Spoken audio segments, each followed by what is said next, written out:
Cara mengobati batuk yang sudah menahun tentu sangat menyiksa ya teman-teman ya.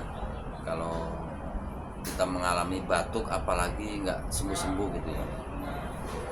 Ada berbagai macam cara mengobati batuk yang sudah menahun ini ya teman-teman. Salah satunya bisa pakai cara ini. Sediakan belimbing wulu sama bunga-bunganya juga nggak apa-apa. Ambil belimbing wulu secukupnya, terus dicampur dengan jahe.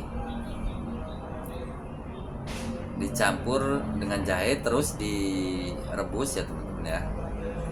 Direbus pakai 2 gelas air, biarkan sampai mendidih dan menjadi sisa 1 gelas.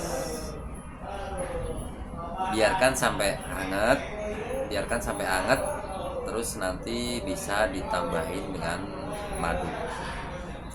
Rutinkan cara ini setiap hari, insya Allah batuk menahun akan perlahan mulai pulih lagi. Share video ini semoga bermanfaat. Barakallah.